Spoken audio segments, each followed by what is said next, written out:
अगर कल से सर्वे शुरू नहीं हुआ, लाइनआउट नहीं डाले, अगर महानगर पालिका के अफसरान नहीं आए, तो मैं आपके माध्यम से बता देता हूं, मैं यहाँ पर टेंट डाल के धरना प्रदर्शन करूंगा इस रोड के लिए। बरे मुसलमानರು ಅಷ್ಟೇ ಅಡ್ಡಾಡಂಗಿಲ್ಲ, ಆಲ್ ಆರ್ ಎಲ್ಲ ಜಾತಿ ಜನ ಅಡ್ಡಾಡ್ತಿರ್ತಾರೆ. ಅದನ್ನಾರ ತಿಳ್ಕೊಂಡು ಅವನು ಮಾನವೀಯತೆ ದೃಷ್ಟಿಯಿಂದ ಈ ನಗರ ಶಾಸಕ ಮಾಡಬೇಕಾಗಿತ್ತು, ಮಾಡಿಲ್ಲ. ಇಂಥ ಹೋಪ್ಲೆಸ್ MLA ನಾವು ಎಲ್ಲಿ ನೋಡಲಿಲ್ಲ. ನನಗೆ ಒಬ್ಬಂಗೆ ಬರೋದಿಲ್ಲ, ಇದು ವಾಟಿಯವ್ರಿಗೆ ಬರೋದಿಲ್ಲ. ಇದು ವಾಟಿ ಮೆಂಬರ ನನಗೆ ಸಂಬಂಧ ಐತೆ ಅಂತನಾಗಿಲ್ಲ, ನನಗೂ ಸಂಬಂಧ ಅದ, ಅವನಿಗೆ ಸಂಬಂಧ ಅದ. ಇದನ್ನು ಮಾಡಬೇಕಾಗ್ಯದ. ಏನೋ ಒಂದು ಸರ್, ಯಾರು 3 ಕೋಟಿ ತಂದಿಲ್ಲ, ಕಾನೂನು ತಂದಿಲ್ಲ, ಯಾವ ಮೆಂಬರು ತಂದಿಲ್ಲ. MGY ಫಂಡ್ ನಮ್ಮದು ಗೌರ್ಮೆಂಟ್ದಿಂದ ನಾವು ಸಾಲ ತಂದು ಬಳಕ ಅಲ್ಲ. ನಾವು ಅವರು ಕುಂತು ಮೀಡಿಯಾದಾಗ ಕೂತು ಮಾತಾಡ್ತಾರತ್ತಂದ್ರೆ ಅದು ಸರಿ ಅನ್ನಿಸ್ತದೇನ್ರಿ? ಅದು ಏನೈತಿ ಏನಿಲ್ಲ, ನನ್ನ ಜೊತೆ ಅವ್ರಿಗೆ ನಮಗೆ ಬೈಟಕ್ಕೆ ಮಾತಾಡಿ ಸರಿ ನೋಡೋಣ, ಮಾತಾಡೋಣ. ವಾಟಿಯವ್ರಿಗೂ ಫೋನ್ ಮಾಡಿ ನಾನು ಮಾತಾಡ್ಸಿದ್ದದ.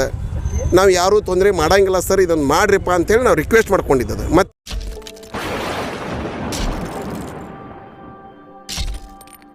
अस्सलाम वालेकुम रहमतुल्लाहि वबरकातुहू। जैसा कि आप सब जानते हैं कि अभी से थोड़ी देर पहले बीजापुर सिटी कॉरपोरेशन के महानगर पालिका के कमिश्नर मक्केलगी साहब हमारे बीच आए थे। उन्होंने कल से सर्वे का काम शुरू होगा। सर्वे ऑफिसर जो भी जहाँ भी इंक्रूजमेंट है उसे मार्किंग करके इंक्रूजमेंट का काम स्टार्ट होगा।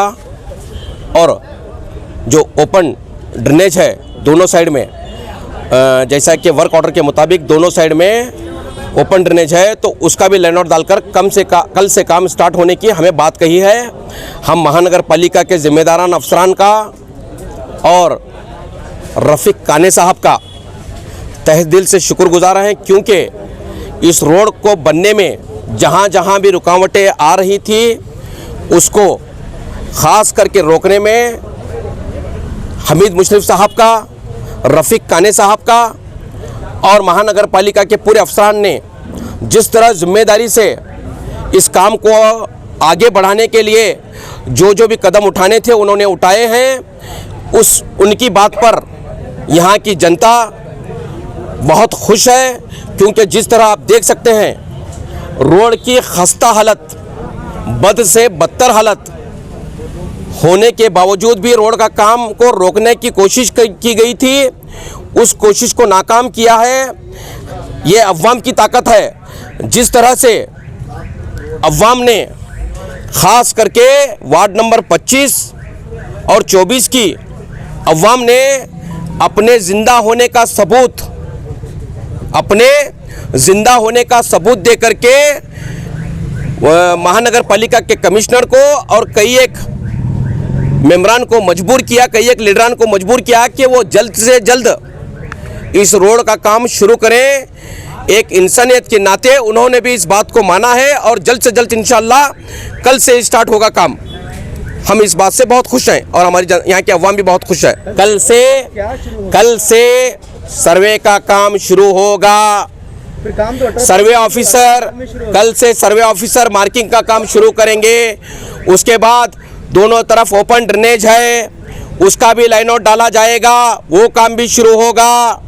ये बार पहले भी मैं कह चुका हूँ, जब मैंने स्पीच शुरू की तब भी कह रहा हूँ, अभी भी कह रहा हूँ, इंशाअल्लाह ताला कल से ओपन ड्रेनेज का काम शुरू होगा, लाइनआउट भी डाला जाएगा। फिर बाद में सर्वेवर ऑफिसर आके जहाँ भी इंक्रूजमेंट है वो मार्किंग करके जाएंगे।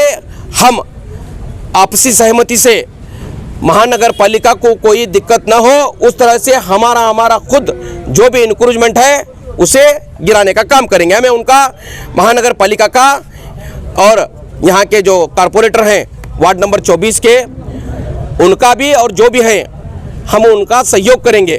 कमिश्नर सर यहाँ पर आए थे जी, अब उन्होंने इस काम को कंप्लीट करने का भरोसा कब तक का दिया है? देखिए, जिस तरह उन्होंने कहा है 16 तारीख को टेंडर ओपन होगा, 18 तारीख को क्लोज होगा। उससे पहले जो ज़रूरी काम है, ओपन ड्रेनेज है इसमें, इस वर्क ऑर्डर में, इस टेंडर में ओपन ड्रेनेज है, उसका भी लाइनआउट डाल के जल्द से जल्द काम शुरू होगा। काम कंप्लीट कब तक होगा रोड का? इंशाल्लाह उन्होंने कहा है कि बहुत जल्द काम शुरू होगा। हम भी चाहते हैं कि रमज़ान शुरू होने से पहले 2 महीने में रमज़ान है। हम चाहते हैं कि रमज़ान शुरू होने से पहले यहाँ का काम ख़त्म हो। यहाँ की जो खस्ता हाल रोड है वो एक रोड बेहतरीन रोड बन करके तैयार हो, ताकि ये जेएम रोड है, यहाँ पर माइनॉरिटीज़ के इलाके बहुत ज़्यादा हैं, यहाँ पर खाने पीने की चीज़ें बहुत मिलते हैं। रमज़ान के महीने में यहाँ पे काफ़ी रौनक होती है, तो उस रौनक में कड़वाहट डालने का काम कोई न करे। इसे अच्छी से अच्छी रोड बना करके यहाँ के लोगों को राहत दे, ताकि लोग चंद पैसे जो कमाते हैं रमज़ान के महीने में, जिनकी रोज़ी रोटी का मसला है, उनको 2 पैसे कमाने का मौका आता है तो मौका को हाथ से गंवाने ना दें। मेरी ये रिक्वेस्ट है, चाहे वो महानगर पालिका के जिम्मेदारान हो, यहाँ के कॉरपोरेटर्स हो या लीडरान हो, इसका भी वो थोड़ा बहुत ख्याल रखें। सारे मीडिया बंधुओं का मैं तहे दिल से शुक्रिया अदा करता हूँ कि उन्होंने इस रोड को लेकर के काफ़ी सारा कवरेज किया है। मैं दिल से आप सभी मीडिया बंधुओं का शुक्रगुजार हूँ। आपने बहुत अच्छे तरीके से इस रोड के रुकावट में जो रोड की परेशानी थी उसको कवरेज किया है। मैं तहे दिल से आप सबका शुक्रिया अदा करता हूँ। अस्सलाम वालेकुम रहमतुल्लाहि व बरकातहू। धरना प्रदर्शन के अंदर नहीं, काम जब शुरू हो रहा तो देखिए, मुझे समझ में नहीं आता, जिस चीज़ के लिए हम लोग कर रहे हैं, जब वो चीज़ हो रही है अभी हुआ नहीं है तो हो रही है, आश्वासन दिया गया है। इधर सबर करो यार। अभी यहाँ पर बोल रहे थे कि एक चाचा लॉलीपॉप दिया जा रहा है, क्या लॉलीपॉप लेके हर एक मीटिंग हो रही है? देखिए साहब, अभी तक कमिश्नर के सामने लॉलीपॉप। देखिए साहब, एक बार आदमी धोखा खाता है, 2 बार आदमी धोखा खाता है, और एक बार अफसरान झूठ बोल सकते हैं, 2 बार झूठ बोल सकते हैं। उन्होंने हमें पूरी तरह से आश्वासन दिया है, अगर कल से सर्वे शुरू नहीं हुआ, लाइनआउट नहीं डाले, अगर महानगर पालिका के अफसरान नहीं आए, तो मैं आपके माध्यम से बता देता हूँ, मैं यहाँ पर टेंट डाल के धरना प्रदर्शन करूँगा इस रोड के लिए। रोड के बीच में इस रोड के लिए देखिए, आपको शायद आप मीडिया में नए आए, धरना प्रदर्शन जो होता है, रोड के बीच में करेंगे। धरना प्रदर्शन जो होता है रोड के साइड में होता है। कानून को किसी भी तरीके से हम अपने हाथ में नहीं लेंगे, किसी भी तरह से कानून के इसमें हम हस्तक्षेप नहीं करेंगे, बाधा नहीं डालेंगे। काफ़ी सारी जगह है, मैं वहाँ पर टेंट डाल के सत्याग्रह पर बैठूंगा MMDC की जानिब से। अस्सलाम वालेकुम रहमतुल्लाहि व बरकातहू। बहुत बहुत शुक्रिया साहब। ಸಮಸ್ತ ನನ್ನ ಬಡಿ ಕಮಾನ್ ಮತ್ತು ಅತಾವುಲ್ಲಾ ಚೌಕ ಮತ್ತು ಹಕೀಮ್ ಚೌಕದ ಎಲ್ಲ ನನ್ನ ಜನರಿಗೆ ನಾವು ನಮ್ಮ ಮೇಲೆ ಎಷ್ಟು ವಿಶ್ವಾಸ ಇಟ್ಕೊಂಡಿದ್ರಿ ಆ ವಿಶ್ವಾಸ ನಾವು ಒಂದು ಸ್ವಲ್ಪ ಕಳ್ಕೊಂಡೇವಂತ ಅನ್ಸಾಕತ್ತದ. ಯಾಕಂದರೆ ಮೆಂಬರ್ ಆದ ಬಂದ ಬಳಕ ನಾವು ಇದೊಂದು ರೋಡ್ ಮಾಡಬೇಕಾಗಿತ್ತು ಅರ್ಜೆಂಟಾಗಿ, ಯಾವುದೇ ಒಂದು ಫಂಡ್ನ್ಯಾಗ ನಮ್ಗೆ ದುಡ್ಡು ಹಾಕ್ತಾರಂಥೇಳಿ ಎಲ್ಲ ರೀತಿಯಿಂದ ನಾವು ಒಂದು ಭರೋಸೆ ಕಮಿಷನರ್ ಸಾಹೇಬ್ರ ಮ್ಯಾಗ ಎಲ್ಲ ನಮ್ಮ MB ಪಾಟೀಲ್ ಸಾಹೇಬ್ರ ಮ್ಯಾಗ ವಿಶ್ವಾಸ ಇಟ್ಕೊಂಡು ಕುಂತಿದ್ದೆವು. ಅದು ಯಾವುದೋ ಒಂದು ಕಾರಣಾಂತರ ಸಲುವಾಗಿ, ಟೆಕ್ನಿಕಲ್ ಪ್ರಾಬ್ಲಮ್ ಸಲುವಾಗಿ MGI ಫಂಡ್ ನಮ್ಮದು ಬರೋದು ಲೇಟ್ ಆಗಿತ್ತು.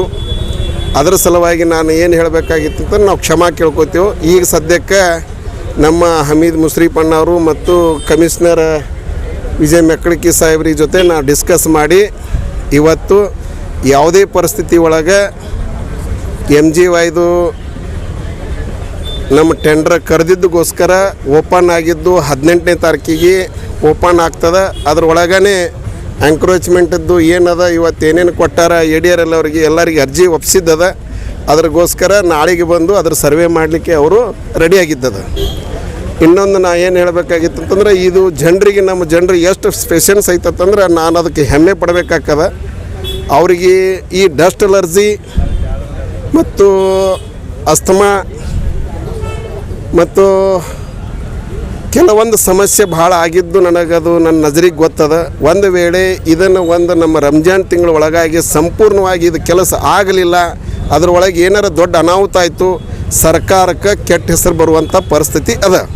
ಇನ್ನೊಂದು, ಈ ಸರ್ಕಾರ ಒಂದು ಹೆಸರು ಕೆಟ್ಟದ್ದು ಬಂದ್ರೂ ಕೂಡ ಮಾನ್ಯ ನಮ್ಮ ಸಚಿವರು MB ಪಾಟೀಲ್ ಸಾಹೇಬ್ರದ್ದು ಹೆಸರು ಕೆಡ್ತದ. ಇದು ಒಂದು ಮುಖ್ಯ ರಸ್ತೆ ಯಾವುದಪ್ಪ ಅಂತಂದ್ರೆ, ಬಸ್ ಸ್ಟ್ಯಾಂಡ್ದಿಂದ ಅತಾವುಲ್ಲಾ ಚೌಕದಿಂದ ಹಕೀಮ್ ಚೌಕ್ವರೆಗೆ ಹೋಗುವಂಥ ಒಂದು ರೋಡು. ಇದು ನಮ್ಮ ನಗರ ಶಾಸಕರಿಗೆ ಕಣ್ಣಿಗೆ ಕಾಣಕತ್ತಿಲ್ಲ.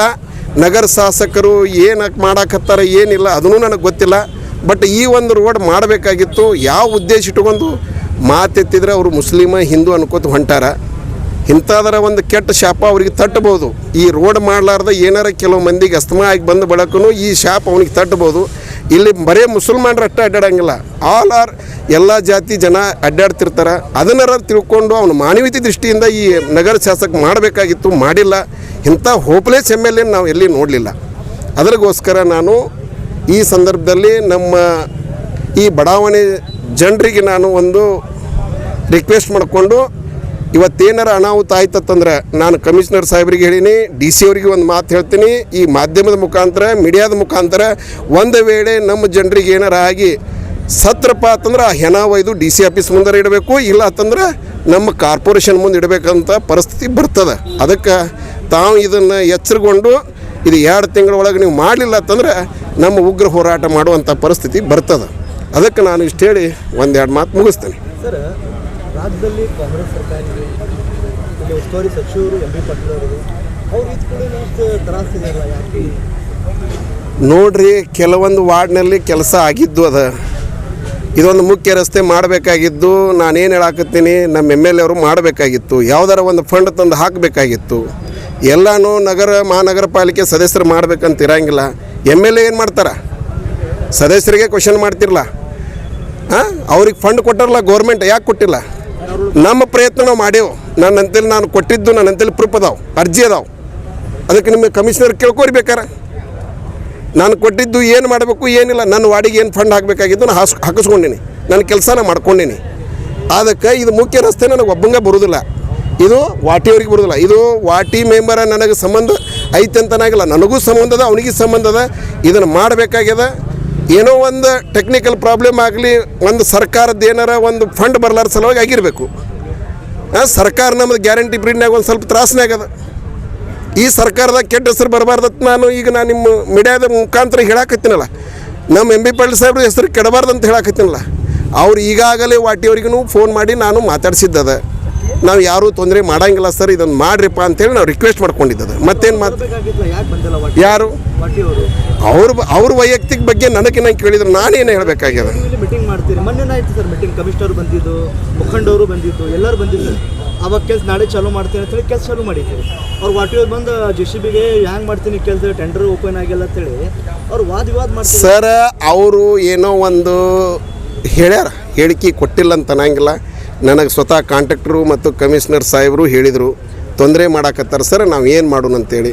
ಅದನ್ನು ನಾವು ವಾಟಿಯವ್ರಿಗೆ ತಿಳಿಸಿ ಹೇಳ್ತೇವೆ ಸರ್, ನಿಮ್ಗೆ ಯಾರ್ದು ತೊಂದರೆ ಆಗೋದಿಲ್ಲ, ಇದು ಮೆಂಬರ್ಗಳಿಗೆ ಸಂಬಂಧ ಇಲ್ಲ, ಇದು ಸಾರ್ವಜನಿಕ ಇದನ್ನದ ಮುಖ್ಯ ರಸ್ತೆ ಅದ, ಅದನ್ನು ಕೆಲಸ ನೀವು ಮಾಡಿರಿ ಅಂತ ನಾವು ಸ್ಪಷ್ಟವಾಗಿ ಕಮಿಷನರ್ ಸಾಹೇಬರಿಗೆ ಮತ್ತು ಇವರಿಗೆ ಹಮೀದ್ ಅನ್ನೋರಿಗೆ MB ಪಾಟೀಲ್ ಸಾಹೇಬ್ರಿಗೂ ಹೇಳಿದ್ದದ. ಅದು ಮೆಂಬರ್ಗಳಿಗೆ ಬರ್ತದಂಥೇಳಿ ಅದನ್ನು ಸುಳ್ಳದ. ಪದೇ ಪದೇ ನೋಡ್ರಿ ಸರ್, ಯಾರು 3 ಕೋಟಿ ತಂದಿಲ್ಲ, ಕಾನೂನು ತಂದಿಲ್ಲ, ಯಾವ ಮೆಂಬರು ತಂದಿಲ್ಲ. MGY ಫಂಡ್ ನಮ್ಮದು ಗೌರ್ಮೆಂಟ್ದಿಂದ ನಾವು ಸಾಲ ತೊಗೊಂಡಿದ್ದದ.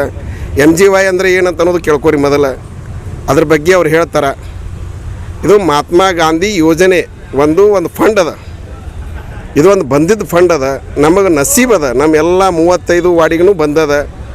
ಎಲ್ಲ ವಾರ್ಡ್ಗಳು 2 ಬೇಡ 3 ತಿಂಗಳದಾಗ ಸಂಪೂರ್ಣವಾಗಿ ಕೆಲಸ 99% ಆಗ್ತದೆ. ಹೈಟೆಕ್ ಬಗ್ಗೆ ನನಗೆ ಗೊತ್ತಿಲ್ಲ. ನಾನು ವರ್ಕ್ ಆರ್ಡ್ರದಾಗ ಏನದ ನಾ ಹೇಳಂದ್ರೆ ಅಷ್ಟೇ ಹೇಳ್ತೀನಿ. ಅದನ್ನು ಬಿಟ್ಟು ನನಗೆ ಹೈಟೆಕ್ ಅಂದ್ರೆ ನನಗೆ ಗೊತ್ತಿಲ್ಲ, ನಾ ಏನು ಮಾತಾಡಬೇಕೀಗ? ಸರ್, ಅವ್ರು ಮಾತಾಡ್ತಾರತ್ತಂದ ಬಳಕ ಅಲ್ಲ, ನಾವು ಅವರು ಕುಂತು ಮೀಡಿಯಾದಾಗ ಕೂತು ಮಾತಾಡ್ತಾರತ್ತಂದ್ರೆ ಅದು ಸರಿ ಅನ್ನಿಸ್ತದೇನ್ರಿ? ಅದು ಏನೈತಿ ಏನಿಲ್ಲ ನನ್ನ ಜೊತೆ ಅವ್ರಿಗೆ ನನಗೆ ಬೈಟೆಕ್ ಮಾತಾಡಿ ಸರಿ ಮಾತಾಡೋಣ ಇಬ್ಬರು ಕೂಡಿ. ಏನು ಹೈಟೆಕ್ ಕೇಳ್ತೀನಿ ನಾನು? ಎಲ್ಲರೂ ಪ್ರಯತ್ನ ಅದ ಸರ್. ಇದು ಕಮಿಷನರ್ ಅದ, ಹಮೀದ್ ಅನ್ನೋರ್ದದ, ನಮ್ಮ MB ಪಾಟೀಲ್ ಸಾಹೇಬ್ರದದ. ಯಾರ್ದು ಮೆಂಬರ್ಗಳ್ದು ಐತೆ ತನಕ ಹೋಗ್ಬೇಡ್ರಿ. ಮೆಂಬರ್ಗಳಿಗೆ ಏನು ಮಾಡಬೇಕಾಗಿದ್ದು ಏನಿಲ್ಲ, ಭಾಳ ಕೆಲಸ ಅದಾವೆ. ಇದು ಒಂದೇ ಕೆಲಸ ಅಲ್ಲ, ಇದನ್ನು ಒಂದು ಮುಖ್ಯ ರಸ್ತೆ ಅದ, ಇದು ಸಂಬಂಧಪಟ್ಟಿದ್ದು MLAನೂ ಬರ್ತಾರೆ ಇದಕ್ಕೆ. ಅವರು ಅದನ್ನು ಮಾಡಬೇಕಾಗಿತ್ತು, ಅವ್ರು ಯಾಕೆ ಮಾಡಿಲ್ಲ ಏನೈತೋ ಗೊತ್ತಿಲ್ಲ. ನಮಗೆ ಗೊತ್ತದ, ನಮ್ದು ಒಂದು ಇದು ಅದ ಆಸೆ, ಇದು ಹೈಟೆಕ್ ರೋಡ್ ಆಗಬೇಕಂತ ಇದು ಹೇಳ್ಯಾರ. ಎಲ್ಲಿ ಯಾರಿಗೆ ಅರ್ಜಿ ಕೊಟ್ಟಿರ್ತ ನನಗೆ ತೋರಿಸ್ರಿ ನೋಡೋಣ. ಈಗ JM ರೋಡ್ದು ಕೆಲಸ ಶುರು? ಎಸ್, 100% ಆಗ್ತದೆ. ಇವತ್ತಿಂದ ಆಗಲ್ಲ. ಈಗ ಮೊದಲ ನಾವು ADRLಗೆ ಒಂದು ಲೆಟ್ರ್ ಕೊಟ್ಟಿದ್ದದ. ಅವ್ರು ನಾಳೆ ಸರ್ವೆ ಮಾಡ್ತಾರೆ, ಎಲ್ಲ ಪೂರ ಎಂಕ್ರೋಚ್ಮೆಂಟ್ ಎಷ್ಟದ ನೋಡ್ತಾರೆ. ಅದಕ್ಕೇನು ಒಂದು ಮಾರ್ಕಿಂಗ್ ಮಾಡಿ ಕೊಟ್ಟ ಬಳಿಕ ಮುಂದೆ ಕೆಲಸ ಸ್ಟಾರ್ಟ್ ಆಗ್ತದೆ. ನಾನು ಆ ಡೇಟ್ ಕೊಡು ಇವತ್ತು ಸ್ಟಾರ್ಟ್ ಆಗ್ತದೆ ಅದನ್ನು ಹೇಳಕ್ಕೆ ಬರೋದಿಲ್ಲ. ನಾಳೆ ಇಲ್ಲ ಯಾಕಂದ್ರೆ ನಮ್ಮ ಜನರು ಎಲ್ಲರೂ ಬಂದು ನನ್ನ ಕಾಲರ್ ಹಿಡಿತಾರೆ, ಇಂಥ ಪರಿಸ್ಥಿತಿ ಬರ್ತದೆ. Okay, thank you. ಸ್ಟಾರ್ಟ್ ಆದರೂ ಯಾವ ಕಾಂಟ್ರಾಕ್ಟ್ರಿ ಆಗುತ್ತೆ ಸರ್ ಇದು? ಏನು ರೀ ಕೆಲಸ ನಾಳೆ ಚಲೋ ರೀ, ಯಾವ ಕಾಂಟ್ರಾಕ್ಟ್ರಿ ಆಗುತ್ತೆ? ಯಾವ ಕಾಂಟ್ರಾಕ್ಟರ್ ಅಂತಂದ್ರೆ ಟೆಂಡರ್ 18ಕ್ಕೆ ಹಾಕದ ಮತ್ತು ಆ ಓಪನ್ ಮಾಡಿದ ಬಳಿಕ ಗೊತ್ತಲ್ಲ. ನಾಳೆ ನಾಡ್ದು ಆಗ್ತದೆ. ಇದು ಕಾರ್ಪೊರೇಷನ್ದಿಂದ ನಮಗೆ ಅರ್ಜೆಂಟ್ ಮಾಡಬೇಕಾಗಿದ್ದು ಅಷ್ಟೇ. ನಾವು ಇದರ ಸರ್ವೆ ಇದ್ರ ಪ್ರಕಾರ ADR ಎಲ್ಲ ನಾವು ಹಾಕಿ ಕೊಟ್ಟಿದ್ದು ಅಷ್ಟೇ ಕ್ಲೀನ್ ಮಾಡಿ ಕೊಟ್ಬಿಡ್ತೇವೆ. ಮುಂದೆ ಅದು ಯಾವ ಟೆಂಡರ್ ಆಕೈತೆ ಅವ್ರಿಗೆ ಹಾಕೋದು. जुड़े रहिएगा आपके अपने चैनल बीजापुर समय के साथ।